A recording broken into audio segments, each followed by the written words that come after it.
Everyone, welcome to the November 12th, 2013 meeting of the Springfield Township Board of Trustees. It's approximately 5:34 p.m.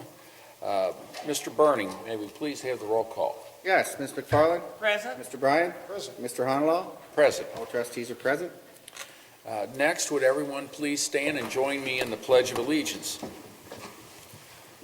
I pledge allegiance to the flag of the United States of America and to the republic for which it stands, one nation, under God, indivisible, with liberty and justice for all.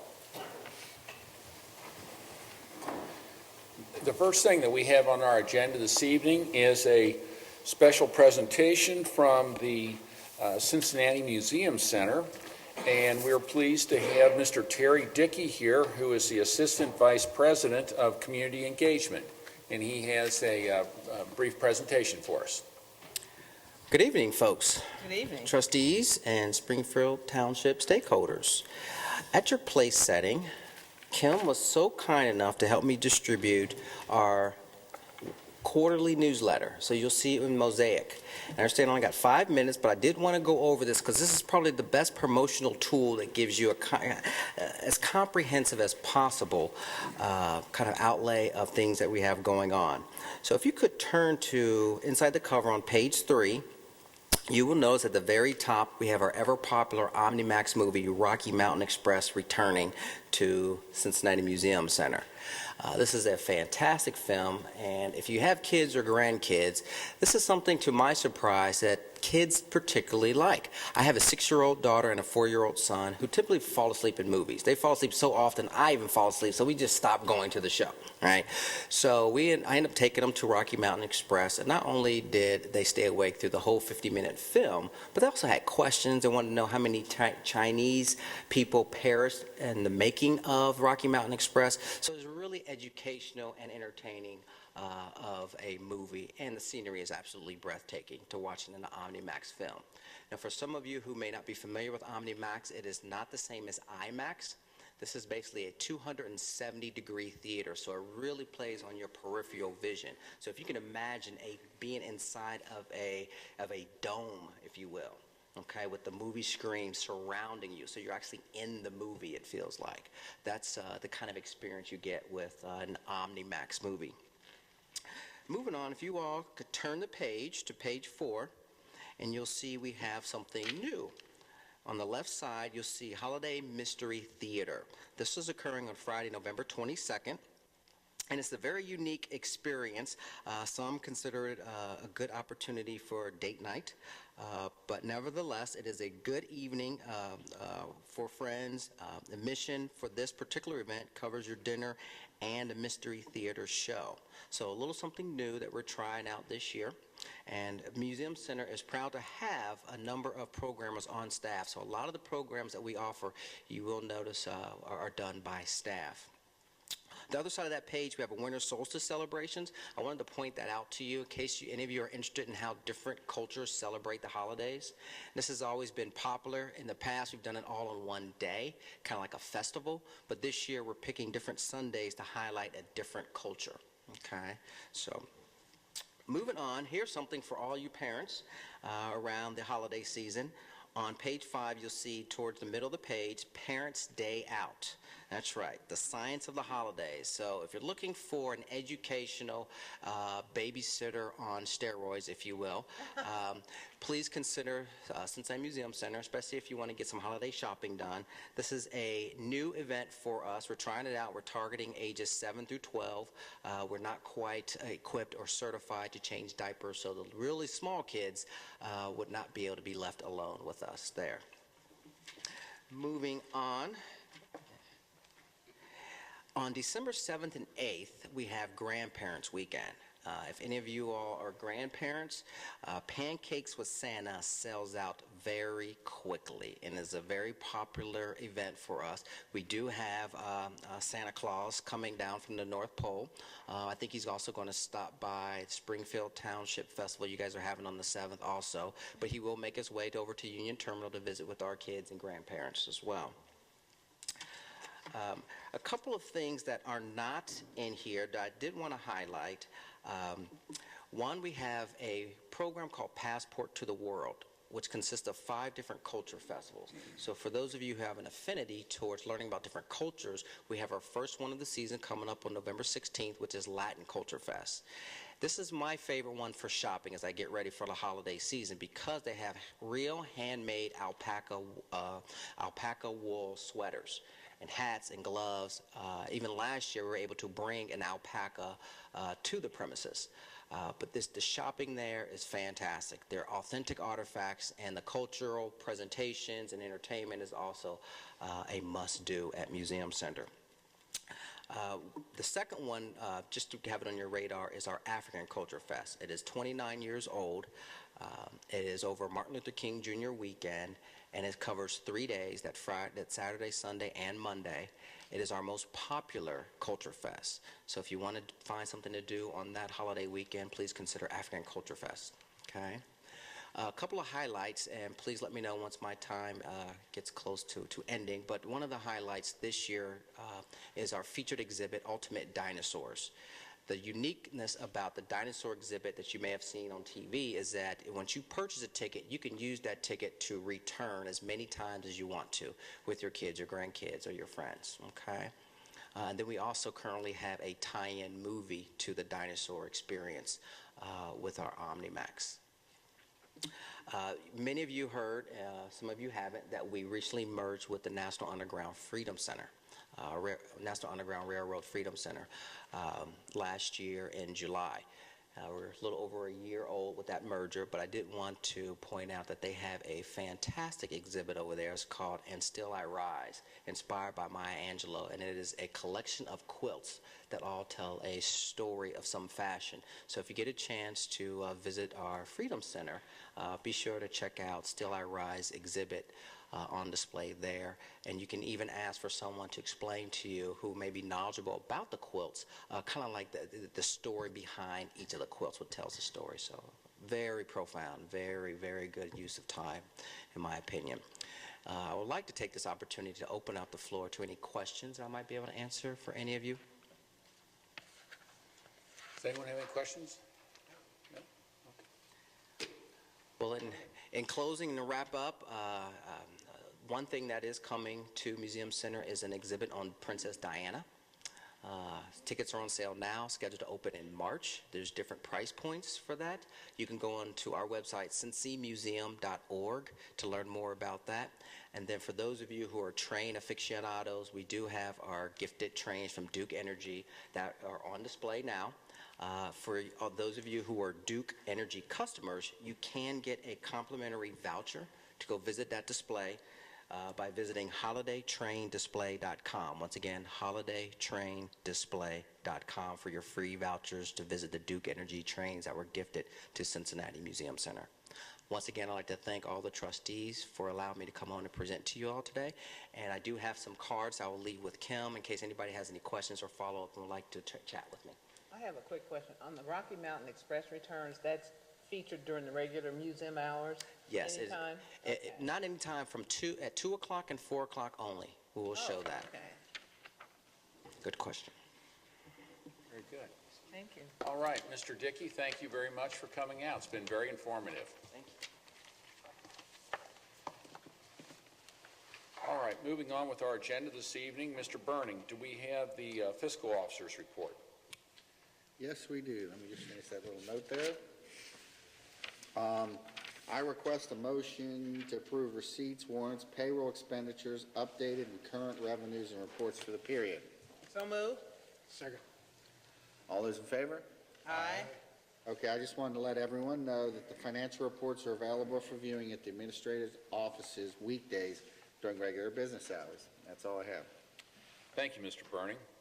Next, moving on to departmental action and discussion items. Mr. Henningkamp, do you have a report for us? I do. Fairly lengthy report tonight. First item I have is this is the public hearing, the scheduled and announced public hearing that we scheduled for the rehire, consideration of rehire of our service director, John Musselman.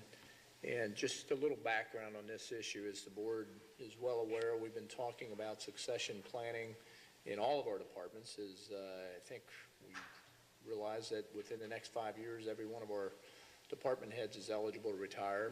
And so we originally were thinking John's retirement would probably be, his eligibility would be sometime around 2017, and we're working towards that date. However, some changes in OPERS have made his retirement eligibility happen a lot sooner, and John is going to take advantage of that.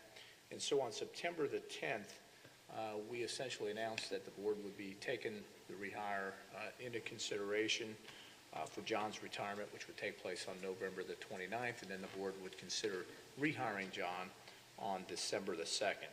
As I mentioned, we did announce the change in ORC 145-381 requires that you give 60 days notice prior to the board considering this action, and then also that you conduct a public hearing before taking action on the issue, to take consideration, any consideration that any one board members or the public might have on that particular issue. So that's kind of the schedule. That's where we are tonight. We did announce, did make that announcement on September the 10th, and then also on September the 10th, we announced that tonight would be the public hearing to consider that particular issue. So that's where we are. Joe, I'll kind of turn things back over to you. It's really just a public hearing to take any public comment on the issue. I think the bottom line is, John's been an employee with us for close to 26 years, John.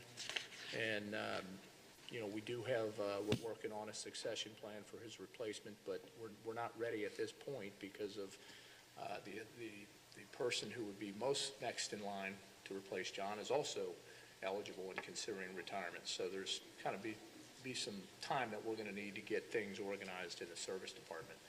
And John's luckily agreed to come back and continue to provide the service to the township for that period of time. So, Joe, this is like I said, the public hearing portion to take any comments on that issue.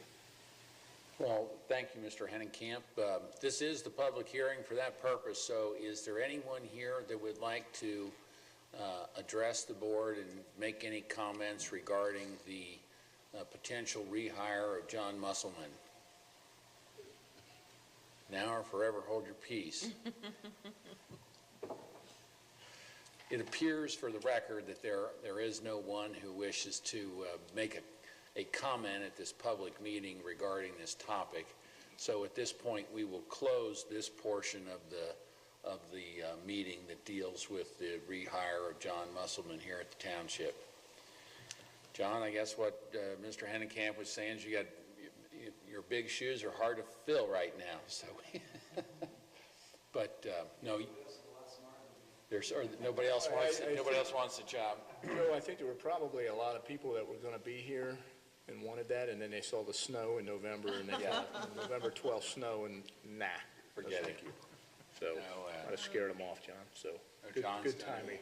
John, it's kind of appropriate that it was snow today on this day of your public hearing. On a serious note, John, you've done an excellent job for the township for many years. I know during all the years I've been a trustee here, and we, quite frankly, I think will be grateful to have you come back and continue to serve the township until such time as we can put together more of a succession plan for somebody more long-term. We're fortunate, Joe, that he's going to be able to do that. So many people would say, well, I'm retiring, I'm off to Florida, or I'm going out west or something, and the heck with all this. So I'm just glad that you're going to help us get through this transition. Who knows how long it's going to take, but we know that while you're at the helm, our service department will continue to run smoothly and be available for the citizens that we serve. Do my best. So no action tonight, Joe. This Correct. is just the public hearing portion. The board will officially take that action at a later meeting, but this is the next step in that process. Okay, I do have a liquor permit request for Dolgen Midwest LLC, doing business as Dollar General. This is for the property at 940 West North Bend Road. And Chief, I don't believe there's any objections on the part of the police department for consideration of this permit. Do we have a motion instructing the fiscal officer to send the appropriate letter to the Ohio Department of Liquor Control? So moved. Second. All those in favor? Aye. Aye. Motion carries. Okay, the next two issues involve actions at our senior center and then some rates for our senior center in Grove. The first is to establish holiday closings and basically the hours for the upcoming holidays, and that the senior center would be closed for the week of Thanksgiving. It would be Monday, November the 25th through Friday, the 29th. And then during the Christmas, New Year's holiday, that it would be closed starting on Monday, December the 23rd through Wednesday, January the 1st. Do we have a motion setting those hours? So moved. Second it? All those in favor? Aye. Aye. Motion carries. The next item also involves, as I said, the senior center and the Grove Banquet Hall, and this was to make some modifications to the rental policies and approve pricing for 2014. I believe the board's had the opportunity to review. I won't go through what all of these changes are. They're fairly minor in the senior center, with some of the rates being adjusted $5 during a 4-hour block up, and then in some cases down. And again, all of these recommendations by our senior and community services director made basically just to enhance the rental offerings and sort of ease and make the center more marketable and keep up with market rates. So unless there's any questions regarding any of the specifics on the rates that you have in front of you, I just need to seek a motion to approve those rates as recommended by our senior community service director. So moved. Second it? All those in favor? Aye. Aye. Motion carries. Next item I have is to seek authorization for the board to award the bid for our Greenfield Village resurfacing project. We had the bid opening on October the 24th here at the township. There were 4 bids, and the low bidder is Atleta Construction at $580,223.30. The next lowest bid was R.A. Miller at $593,412.90. All 4 of the bids, I might add, were below the engineer's estimate and fairly significantly below that estimate. The estimate was at $715,283.25. This is a skip project, and the township will see some savings in our match as a result of the reduced bid coming in below the estimate. So always good news on that front. But at this time, I would recommend that we award the bid to Atleta Construction with the condition that, it's contingent on final review by our law director for compliance with all aspects of the bidding requirements. Do we have a motion? So moved. Second it? All those in favor? Aye. Motion carries. The next item I have is to seek authorization from the board to enter into, essentially renew our contract with the Green Hills Fire Department.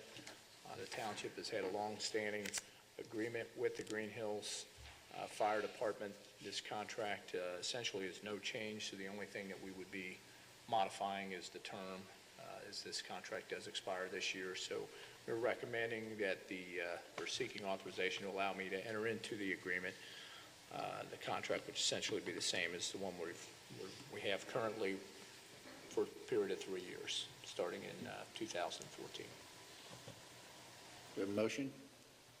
So moved. Second it? All those in favor? Aye. Aye. Motion carries. And then the last action item I have is a motion to transfer the donations in the amount of $275 from private donations to the Springfield Township Arts and Enrichment Council.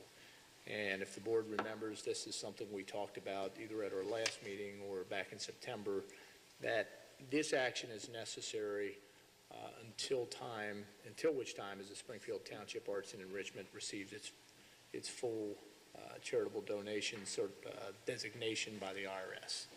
So this allows individuals still to take advantage and make donations. They can make them to the township, and then the township is just allocating those dollars back to the Arts and Enrichment Council. And this is a motion that we may do periodically as donations come in from time to time. Do we have a motion? So moved. Second it? All those in favor? Aye. Motion carries. Okay, just have a brief personnel update under discussion items.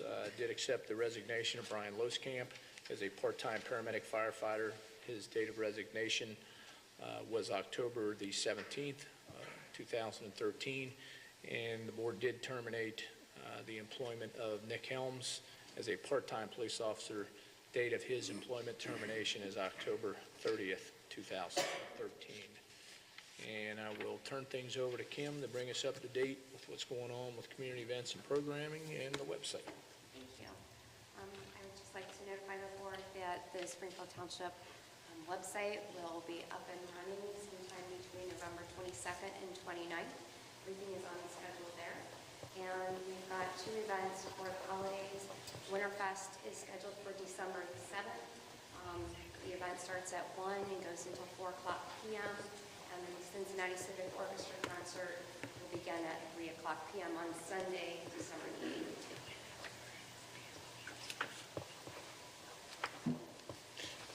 Thank you, Kim.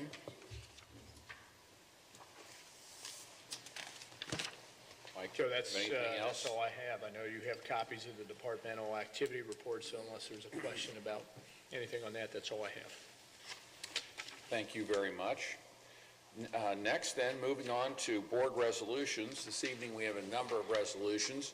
The first one is Resolution Number 78, 2013, declaring nuisances pursuant to Ohio Revised Code Section 505.87 at various listed properties within Springfield Township and authorizing statutory actions necessary to abate the nuisances. Do we have a motion? So moved. Second. Ms. McFarland? Aye. Mr. Bryan? Aye. Mr. Hollow? Aye. The resolution carries. Next, we have Resolution Number 79, 2013, establishing assessment for abatement of nuisance and certifying same to the Hamilton County Auditor. So moved. Second. Ms. McFarland? Aye. Mr. Bryan? Aye. Mr. Hollow? Aye. Resolution carries. Next, we have Resolution Number 80, 2013, authorizing the sale by internet auction of vehicles forfeited to Springfield Township pursuant to Section 4503.233E1 of the Ohio Revised Code, which are no longer needed for public use, are obsolete or unfit for use in the police department. So moved. Second. Ms. McFarland? Aye. Mr. Bryan? Aye. Mr. Hollow? Aye. Resolution carries. Next, we have Resolution Number 81, 2013, authorizing the private sale of vehicles forfeited to Springfield Township pursuant to Section 4503.233E1 of the Ohio Revised Code, which are no longer needed for public use, are obsolete or unfit for use in the police department. So moved. Second. Ms. McFarland? Aye. Mr. Bryan? Aye. Mr. Harlow? Aye. Resolution carries. Next, we have Resolution Number 82, 2013, authorizing the private sale of motor vehicles which are titled to the township pursuant to Revised Code Section 4513.61 and 4513.62, and which are no longer needed for public use, are obsolete or unfit for use in the police department. So moved. Second. Ms. McFarland? Aye. Mr. Bryan? Aye.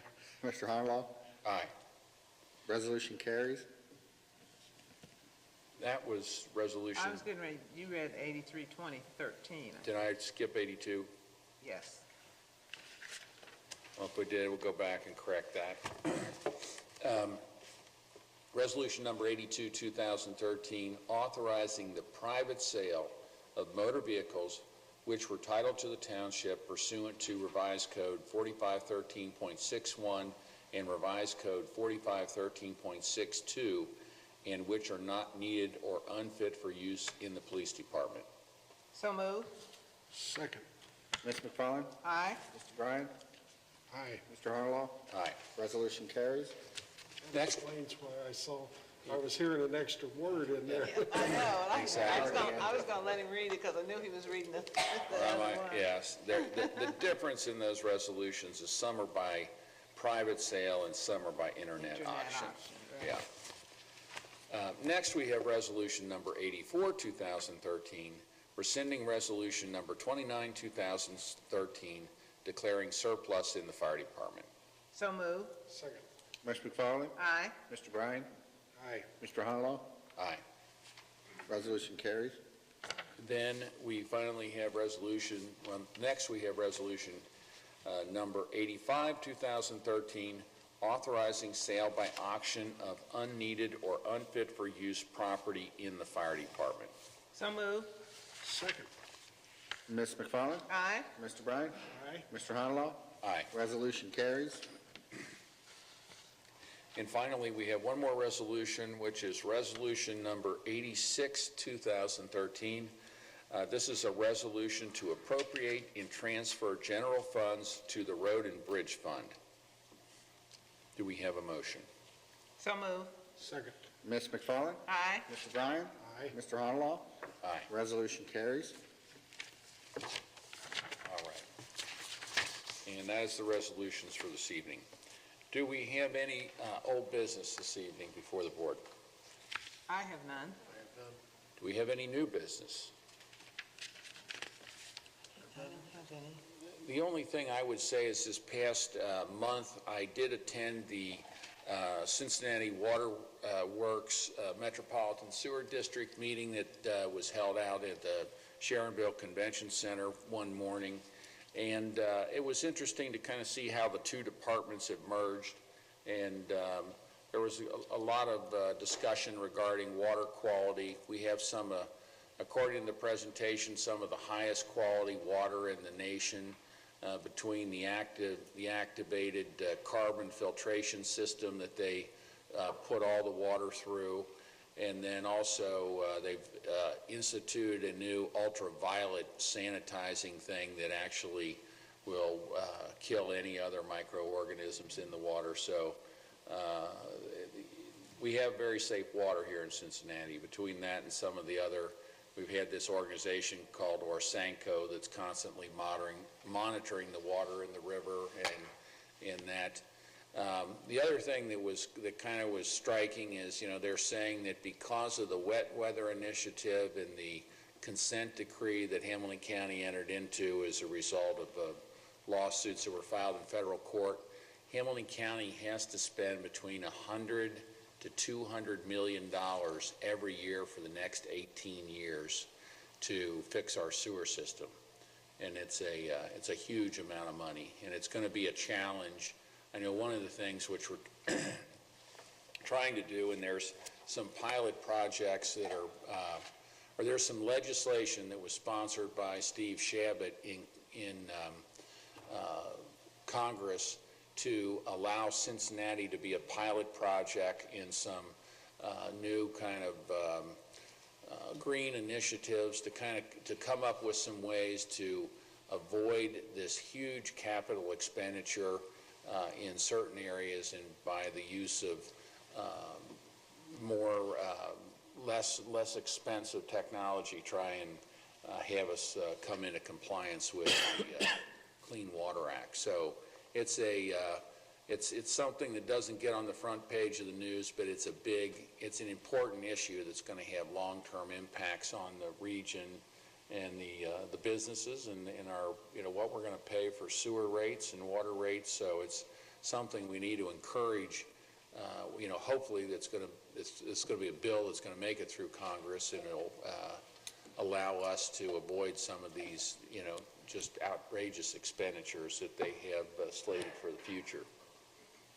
I thought I read something about that pilot study, and my understanding as well is the County commissioners worked with him. I think Todd Pertune was one of the individuals that kind of spearheaded that with him as well, and the other county commissioners as well.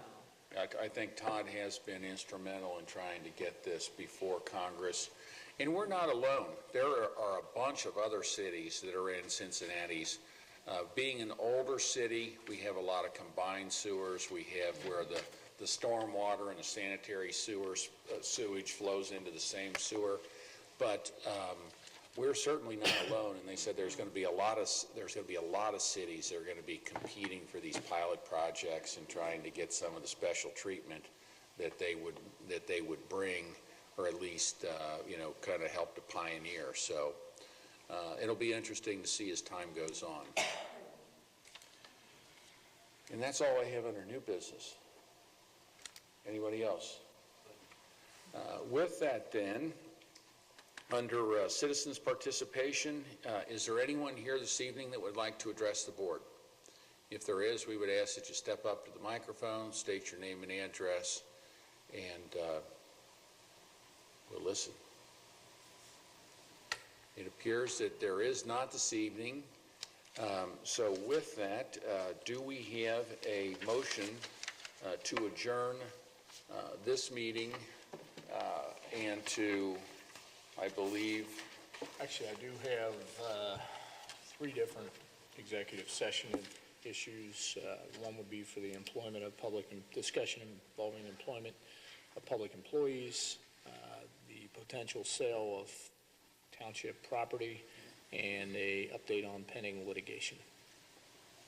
So do we have a motion to adjourn the meeting and to go into executive session to consider those items? So moved. Second. All those in favor? Roll call. Roll call, Ms. McFarland? Aye. Mr. Bryan? Aye. Mr. Honolulu? Aye. Meeting is adjourned. Thank you, everyone, for coming. We appreciate it, and we'll see you here next month.